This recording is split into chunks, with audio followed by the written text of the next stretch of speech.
de sequência. Vamos lá, então, as principais correntes reformadas desse período.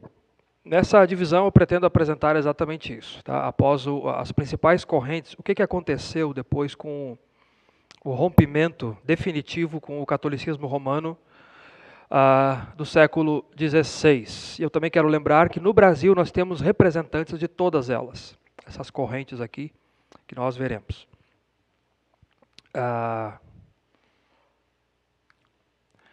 Primeiro vamos ver o nome protestante. Tá? Vamos ver o que significa. Porque às vezes a gente diz, né, o protestante, de onde veio isso aí? Eu tentei fazer um resumo, pensa bem, né?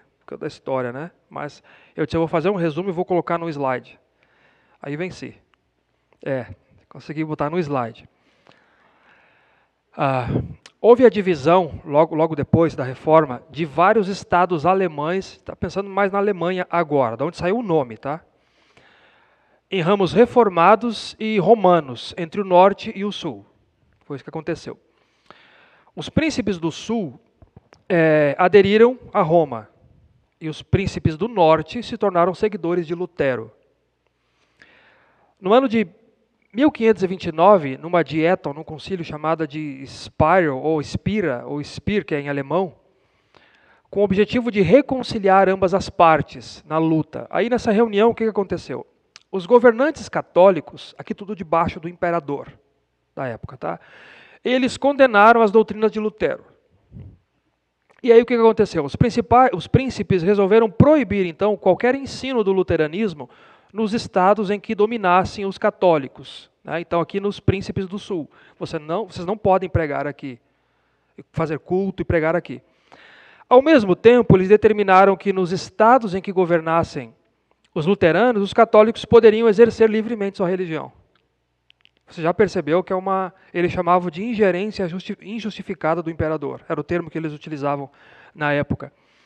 Além de tentar suprimir a liberdade de culto nos territórios que abraçaram a reforma luterana. Aí os príncipes luteranos protestaram contra essa lei desequilibrada, como eu disse, eles chamavam de ingerência injustificada do imperador, e ficaram conhecidos como protestantes, e as suas doutrinas como religião protestante. É daí, de 1529, na dieta de Spira, que é o nome protestante. Ok? As principais correntes reformadas. Aqui nós temos que entender um ponto que é importante. Às vezes a gente se perde nisso. Nós dividimos a reforma em duas partes. Você tem a reforma magisterial e a reforma radical. A reforma magisterial, ela se divide em três grupos distintos, que é a reforma luterana, ou chamada reforma evangélica, que ela foi um redescobrimento do evangelho, mais conectado com Martinho Lutero, Philippe Melanchthon, no início ali, né? Como eu estava falando com o Rafael agora, precisava de um pastor alemão no início, né? Se você botasse Calvino no início, não ia dar certo. Mas precisava de um pastor alemão, de um trator que... Então, está ligado a eles. A reforma luterana ela foi exatamente isso, uma redescoberta do evangelho, da justificação pela fé. E depois você tem a reforma chamada reformada, o movimento reformado, que foi uma tentativa de ir muito além da reforma luterana. A ideia dos reformados era reformar a igreja de cima a baixo. Era tirar tudo, porque quando houve a reforma luterana, você às vezes tinha alguns princípios que talvez não tivesse tanta sustentação, mas não tinha mais aquele sincretismo, paganismo, alguma coisa assim. A reforma reformada é uma tentativa de ir mais além do que a reforma luterana. E você tem o anglicanismo, que de fato é uma reforma que nasceu debaixo do Estado, eu vou mencionar aqui, do rei Henrique VIII. E depois você tem a reforma radical, que tem várias vertentes, mas está mais ligada ao movimento anabatista. Nós vamos ver isso aqui agora. Tá? Reforma magisterial. Qual é a diferença? Assim, pensando numa diferença básica. A reforma magisterial foi a reforma que ela contou com a nuance, a ajuda, a contribuição e o apoio dos reis, príncipes e dos senadores da época que alavancaram a reforma protestante. Ela contou. O que muitas vezes a reforma radical, o movimento anabatista, eles eram contra qualquer coisa relacionada ao Estado. Na verdade, eles até protestaram contra o Estado. Então, por isso radical, né? Você tem dois. Uma contava com a nuance dos líderes, e é aqui que às vezes, pensando na primeira parte, as pessoas confundem. Não, a reforma foi uma tentativa, objetivos pessoais dos príncipes e nobres. Não, não foi a causa. Isso aconteceu. Ela alavancou por conta do apoio que ela recebeu dos governantes da época, mas não foi a causa. E sendo que a radical, eles rejeitaram qualquer tipo de ligação com o Estado e com os príncipes e senadores. Vamos ver cada uma aqui. A luterana, eu tentei fazer um resumo aqui em 1 ou 2 slides cada. Ligada a Martinho Lutero, Philippe Melanchthon, que redescobriram o Evangelho da Graça. O que são famosas aqui são as 95 teses de Lutero, cujo aparecimento é considerado o marco inicial da Reforma Protestante. Na manhã de 31 de outubro de 1517, Martinho Lutero ele afixou na porta da catedral da igreja de Wittenberg aquelas 95 teses, que as pessoas pensam que era... O objetivo ali era comum se fazer isso na época. Era comum se fazer. O objetivo era levantar debate, aquelas propostas, aquelas teses. Não tinha outro objetivo. Colocar lá para levantar debate. O problema é que a imprensa também já tinha sido inventada por Gutenberg no século XV, 1456 ou 58. E antes era tudo na munheca, né? Tudo na munheca. E depois os livros móveis foram sendo impressos a 1000. E as teses de Lutero se espalharam. E que chegou ao ouvido da igreja de Roma. Então foi feito um pedido para se retratar. Lutero não compareceu em 1518 a um chamado. Em 520 ele foi ameaçado com uma bula papal. Em 1521 ele foi chamado, então, à dieta de Worms. Mas tudo isso aqui era uma tentativa de chamar para o debate. Ele atacava principalmente as teses, basicamente as indulgências, e a autoridade papal e do sacerdócio da época, basicamente. A tese 62, Lutero reconhecia que o verdadeiro tesouro da igreja é o Santíssimo Evangelho da glória e da graça de Deus. Como nós precisamos disso hoje, né? Qual é o tesouro da igreja? É o Evangelho, o Santíssimo Evangelho da glória e da graça de Deus. Ah, se o Brasil entendesse isso. Quanta coisa ia cair por terra, quanta coisa ia deixar de ser feita, quantas ênfases iam ser abandonadas. Se o Brasil, o evangelicalismo brasileiro compreendesse isso, que o tesouro da igreja é isso. Mas tem tanta coisa que parece ser mais importante, né? Em 1520, 3 importantes documentos, obras foram publicadas. A primeira dele aqui, A Nobreza Cristã da Nação Alemã. Você talvez tenha acesso, você pode encomendar isso aqui. O Cativeiro Babilônico da Igreja. E a liberdade do cristão. São as 3, em 1520, já 3 anos depois da fixação das teses, as obras que foram publicadas. Ao longo dos anos, o luteranismo foi se difundindo por outros lugares. Da onde saiu da Alemanha, em primeiro lugar, foi na Alemanha. Tá?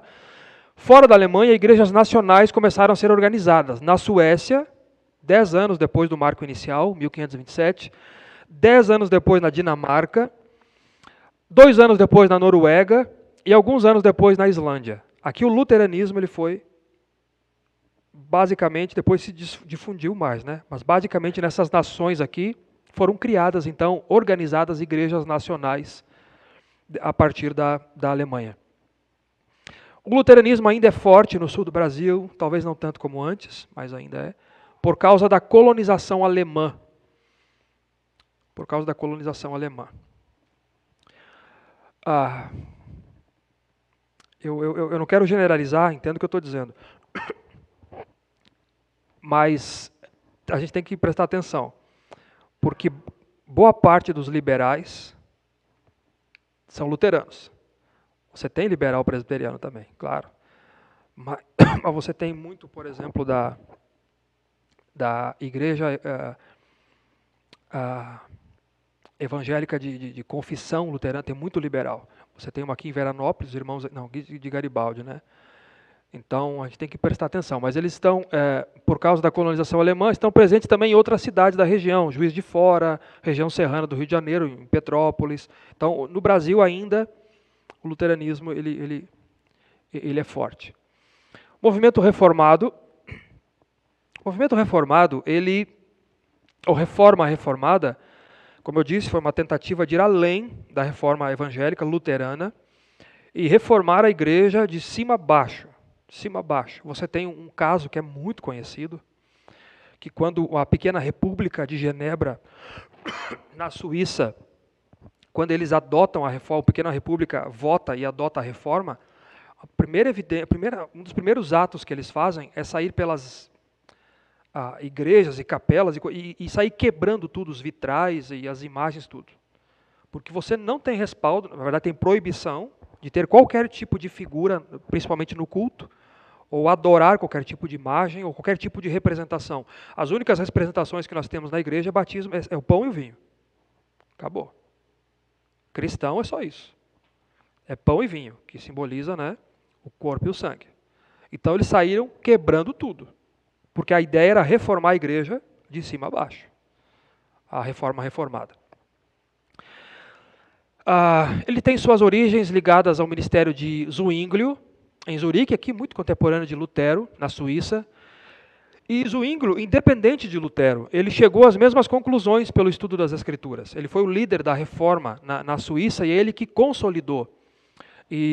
Na verdade, ele que é o fundador das igrejas reformadas suíças, Ulrico Zwinglio. O que aconteceu? Ele teve contato com o Novo Testamento publicado por Erasmo de Roterdã. Você tem um livro hoje de Lutero chamado Nascido Escravo. Quem tem esse livro? 2 pessoas só. Comprem, Nascido Escravo. Que é um rebate de Lutero. Lutero ele vai contra algumas afirmações mesmo de postulado de Erasmo de Roterdã. Erasmo de Roterdã, ele era a favor das reformas da igreja. Só que era aquela pessoa a favor, assim, não era um Lutero, né? Para frente, assim, né? Ele era um cara mais, não, deixa assim, né? Mais tranquilo. Ele era a favor, mas não queria nada. Viveu sendo católico, continuou sendo católico. Mais ou menos hoje, assim, né? Você diz assim, eu não vou fazer algumas coisas, porque sabe como é que é, né? Vai ficar chato, vai ficar ruim. Eu vou ficar na minha, então, que é tranquilo. Ele teve contato com o Novo Testamento publicado por Erasmo e começou a colocar em prática, aqui, 2 anos depois, um programa de reforma na igreja local. Poucos anos depois, os princípios protestantes estavam alicerçados. Mas ele morreu bem cedo, né? 40 e poucos anos, 47, precocemente. Quando ele morre, o líder que consolidaria o movimento e ampliaria o movimento reformado na Suíça, e muito além dele, seria o francês João Calvino. Se Lutero se tornou o mais conhecido dos reformadores, Calvino acabou se tornando o mais influente de todos os reformadores. Seu ministério em Genebra deu ao mundo um dos mais belos exemplos do impacto da religião reformada em uma sociedade. Irmãos, Genebra era uma maquete do reino de Deus. Era uma maquete do reino de Deus. Calvino regulava juros. É muito vasto. Vocês têm na nossa editora, você pode comprar alguns livros na editora Cultura Cristã, que era as casas publicadoras presbiterianas. Você tem Calvino e a Cultura, Calvino e a Política. Você tem vários materiais na nossa editora. Compre e leia. Compre e leia. Você vai ver o impacto da religião reformada em uma sociedade. Devido à capacidade, ele liderou o movimento reformado e a sua influência alcançou países de diferentes línguas e culturas. A reforma ela saiu dali. A Suíça, Genebra, foi para a França, foi para a Holanda, foi para as Ilhas Britânicas, para a Escócia, onde tem o pai do presbiterianismo, que é o John Knox, patriarca do presbiterianismo, chamado John Knox. 1540, 42, o sistema presbiteriano, tecnicamente falando, e algumas regiões da Alemanha. Então ele se espalhou, a teologia reformada, a reforma reformada, ela entrou em diversos países. Sem dúvida, ele foi um dos mais cultos e um dos mais inteligentes de todos os reformadores. Ele escreveu comentários sobre todos os livros da Bíblia, exceto Apocalipse. Né? Eita, fica ruim para nós depois, né? Vê só, né? Vê que não é fácil, né? Apocalipse. Ele escreveu sermões, cartas e também tratados. Sua obra mais importante foi As Institutas da Religião Cristã, que foi A primeira é de 1536, depois 1539, depois 3 edições. Hoje, a primeira era um volume só, hoje você tem 4 volumes. Eu tenho todos eles, né? Que é a obra mais completa deles do pensamento de Calvino.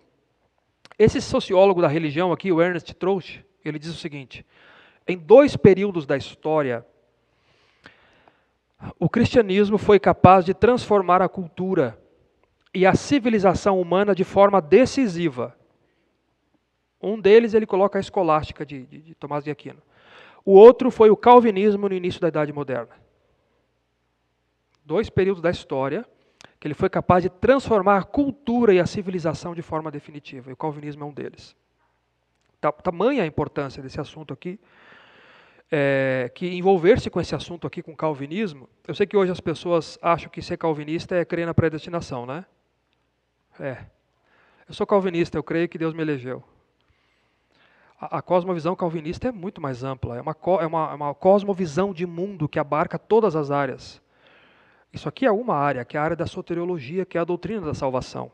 Mas a cosmovisão calvinista ela é muito mais ampla da realidade. Tá? Então, se envolver com isso é lidar com um dos momentos da história, eu diria isso, moderna, em que o cristianismo modelou a sociedade em vez de ajustar-se a ela. Muitas vezes o cristianismo modelava, mas se ajustava. Mas são poucos momentos em que ele modela sem se ajustar. Assim, né? Sem seguir padrões que tamanha influência. Karl Hohr, que é o historiador alemão conhecido, ele diz o seguinte: grande parte do poder penetrante do calvinismo, porque a pergunta é por quê, né? Como assim? Grande parte do poder penetrante do calvinismo deriva do seu intelectualismo. Eu gostei muito dessa frase dele aqui. O calvinista sabe em quem acredita e por que acredita. Não sei se vocês concordam comigo, mas deveria. Né? Deveriam. Ele sabe em quem acredita e ele sabe por que ele acredita. Então, o que é ser reformado? Os reformados são representados no Brasil principalmente pelos presbiterianos. Você tem congregacionais, você tem igrejas reformadas, mas principalmente a maior representação é presbiteriana. Ser reformado é estar conectado, então, com a teologia gestada em Genebra e outros países que aderiram às confissões de fé da Reforma. Então, às vezes, a pessoa, pensa um ponto aqui, às vezes a pessoa acha que é reformada, que é calvinista, mas ela é monergista só. Porque o ser reformado ele está associado às grandes confissões de fé da Reforma e daqueles países que eu mencionei aqui que abraçaram, que produziram as grandes confissões de fé, a partir de Genebra, França, Escócia, depois Inglaterra. Por isso que nós estudamos, você vai querer ser membro da igreja, você vai estudar a confissão de fé de Westminster. Ainda tivemos misericórdia, é para um estudo de 8 meses, eu preparei o estudo para 6 meses, mas vai estudar 6 meses antes de ser membro. Aqui na Escola Bíblica Dominical, o Catecismo Maior de Westminster. Você não quer ser reformado? Então, você não pode só crer na eleição, porque tem gente que nem sabe o que significa e crê que Deus, que de alguma maneira, no coração, quando ele dobra o joelho para orar, ele diz: Senhor, obrigado porque me salvou. Ele sabe que foi eleito. O problema é depois quando ele levanta, né? Aí ele começa a fincar a goela abaixo, né? Aí ele volta a ser arminiano. O Augusto que diz isso, né? Augustus. Mas ele está conectado com a teologia gestada em Genebra e em outros países que aderiram às confissões de fé da Reforma. A confissão de fé de Westminster foi a última delas e nós entendemos que é a que mais... Ela pegou o que tinha de melhor em todas e ela é a mais compacta. Então, o reformado é aquele que está conectado com as ideias e as confissões reformadas que têm origem em Genebra, na Escócia, na França, na Inglaterra e por aí vai. Tá? Então, você sabe que já tem um monte de material para ler, né? Já está sabendo, né? Muito bem. Reforma anglicana. Lembre que nós estamos na magisterial. Luterana, reforma reformada e agora anglicana. É a reforma magisterial que se divide em três partes. A anglicana, o anglicanismo, na Inglaterra, a reforma se desenvolveu de forma peculiar, muito particular. Ela não teve aquele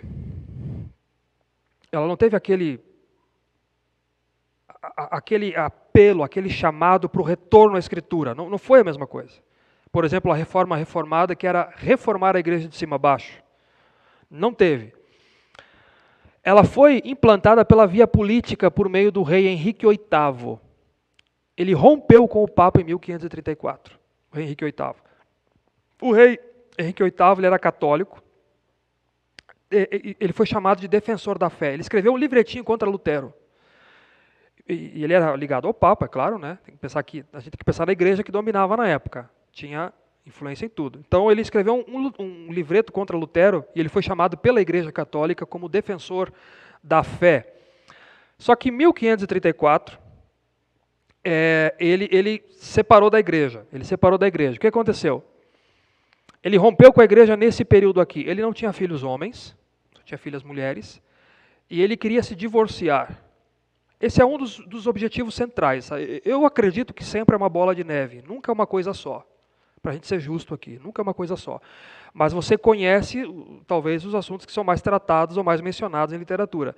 Mas ele queria divorciar da esposa e o Papa não deixou. E ele rompeu com a igreja romana, com o papado da época. Ele rompeu. Até 1534, o catolicismo era a religião aceita. Inglaterra, tá? Anglicanismo na Inglaterra.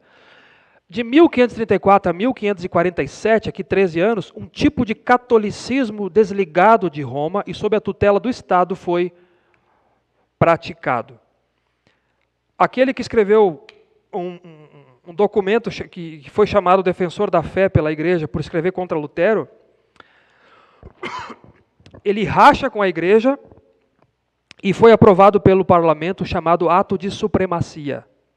Ato de supremacia, em que ele rompia com a igreja e ele ficou conhecido então como protetor e o chefe supremo da igreja da Inglaterra. A igreja nasceu debaixo da tutela dele mesmo, do Estado, do rei Henrique VIII. Foi exatamente o que aconteceu. E aí o que ele fez? Ele começou a perseguir católico. Antes ele perseguia, porque é uma questão política, ele perseguia protestante, escreveu contra Lutero, contra o pensamento de Lutero. Agora ele persegue católico. Com o reinado de Eduardo VI, aqui pega a sequência, tá? Até aqui tranquilo. E aí, de 1534 a 47, é um tipo de catolicismo assim desligado de Roma, porque não é o viés teológico mesmo. 1547 a 53, medidas foram adotadas e o protestantismo foi instalado. Mas depois, a sua filha, Maria Tudor, que é conhecida como a Sanguinária, de 5 anos aqui, de 53 a 58, o catolicismo foi restabelecido e os protestantes foram perseguidos. Centenas de protestantes fugiram para a Europa continental, conhecida como Maria Sanguinária. Queria matar protestante mesmo. 5 anos depois, a outra irmã, Elizabeth I, o anglicanismo foi implantado, constituindo-se um misto de protestantismo e catolicismo. E aí ela restabeleceu o protestantismo. De maneira que você vê um anglicano com as doutrinas calvinistas, grande parte das doutrinas calvinistas, e com grande parte da hierarquia católica. De bispos, e toda aquela estrutura católica, muita coisa ele conservou, e alguma parte teológica do protestantismo. De maneira que tu vê uma mistura de protestantismo com catolicismo, o anglicanismo. Até hoje, você entra assim, dá uma olhadinha e diz, será que eu estou numa igreja católica? Mas não. Mas na época era mais, né? Era mais. A presença dos anglicanos no Brasil ela é limitada a locais com forte presença de imigrantes ingleses. Você tem no Brasil ainda, mas é mais a questão relacionada à presença de imigrantes ingleses, embora os cultos sejam abertos, em grande parte, a todos. Sejam abertos a todos, mas está mais ligada a isso aí. Tá? E você tem, então, aquela era a reforma magisterial, agora você tem a reforma radical.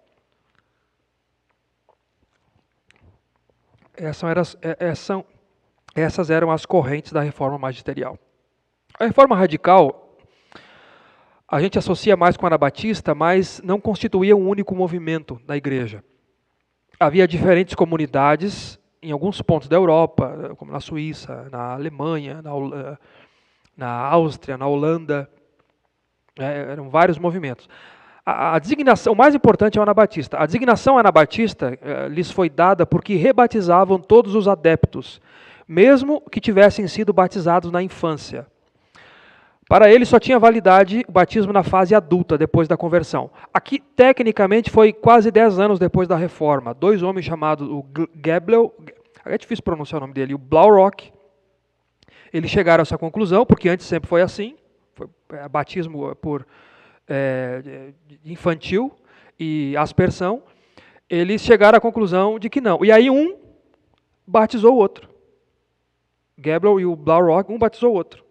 E a partir dali, seguiu isso. Os anabatistas são representados no Brasil pelos menonitas, que são cristãos que seguem os ensinamentos do cristão Menno Simons, mas a doutrina de rebatizar cristãos, que foram batizados na infância, é adotada por denominações como batistas e pentecostais. Tá? O ponto que eles seguiram foram esses aí. A confissão de fé deles de Leiden, deve ser assim que pronuncia, de 1527, 2 anos depois foi produzida essa confissão, definiu os princípios anabatistas básicos. O que eles criam? Né? A pergunta é essa, o que eles acreditavam? O ideal de restauração da igreja primitiva, igrejas vistas como congregações voluntárias separadas do Estado, batismo de adultos por imersão. Aqui, afastamento total do mundo. O anabatista ali não tinha relação com nada do mundo. Retirada total mesmo do mundo. Fraternidade e igualdade, literalmente, fraternidade e igualdade. Pacifismo total, pacifismo, questão de guerras e tudo mais, o anabatista não. E proibição do porte de armas, cargos públicos e juramentos. O anabatista jamais fazia isso aqui. Essas eram as crenças básicas dos anabatistas que vieram 8 anos, quase 10 depois do marco da Reforma Protestante, conhecidos como a Reforma Radical. Aqui vocês não vão conseguir ler, que pena, hein? Eu fiz uma linha do tempo da Reforma. Diz para mim que alguém consegue ler aqui. Talvez vou tentar ler para vocês. É impossível, né? Impossível. Talvez eu mande então no grupo. É impossível, né? Eu mande no grupo para vocês dar uma olhadinha. Eu fiz uma linha do tempo. Aqui, ó. É grande essa linha do tempo, hein? É que se eu citar não vai ficar, né? Não vai ficar na mente de vocês. Vamos passar. Eu mando para o grupo de vocês depois, para o grupo de WhatsApp, para que vocês dêem uma estudada nessa linha do tempo. Você tem muita coisa interessante aqui. 1514 nasce John Knox, pai do presbiterianismo. Aqui Lutero é ameaçado em 1520 de excomunhão por uma bula papal.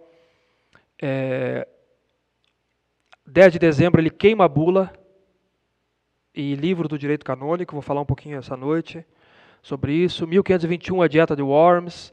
Aqui em setembro é impresso o Novo Testamento em alemão. Ele é refugiado num castelo, que ele foge depois que ele é 1521. Em 1522 ele traduz o Novo Testamento para o alemão, que ele vai para o castelo do Frederico III, ele fica um ano lá e ele produz o Novo Testamento. Aqui, 1536, a primeira obra das Institutas por Calvino. E 35, na verdade é aqui, né? Mas tem muita coisa aqui. Aqui é a dieta de Spira e outras coisas. Eu vou mandar para vocês que aqui não ficou bem. Vamos concluir então. Ia dar certinho o tempo, hein? Ficar uns 15 minutos aí, fechar certinho. Queridos, a importância da reforma protestante no século XVI deve ser reconhecida por nós, herdeiros desse movimento. Mas não devemos olhar para a reforma, primeiro, segundo definições modernas e contemporâneas, que oferecem uma visão deturpada e não correta das coisas. Você já sabe disso hoje. Segundo, não como uma mera celebração do passado. Vamos celebrar e acabou. Terceiro, tampouco incorrer no erro de glorificar seus protagonistas, porque às vezes pode-se cair nesse erro, né? Apresentando-os como heróis, omitindo suas imperfeições e falhas, julgando a atuação deles inalcançável ou como algo impossível de ser realizado em nossos dias. Nós não podemos criar santos evangélicos, né? Senão a gente vai cair no mesmo erro, né? Criar santos evangélicos endeusando irmãos que apenas fizeram parte dos planos de Deus na história. Assim como nós fazemos parte dos planos de Deus na história. Eles foram chamados para ser igreja reformada naquele tempo, nós fomos chamados para sermos igreja e influenciarmos no nosso tempo, 500 anos depois. Em vez disso, o objetivo é estimular a igreja a seguir os exemplos corretos dos nossos irmãos, atuando em nosso tempo, sem perder os princípios básicos e inegociáveis da fé cristã. Em outras palavras, mais do que celebrar uma data, a reforma deve nos servir de inspiração para que respondamos aos desafios e problemas do nosso tempo, como fizeram Lutero, Calvino e os demais reformadores. Assim como os nossos antepassados, devemos nos colocar à disposição do Senhor e atuar em nossa geração, sem, contudo, abandonar os fundamentos da nossa fé. Muito bem. Essa é a palestra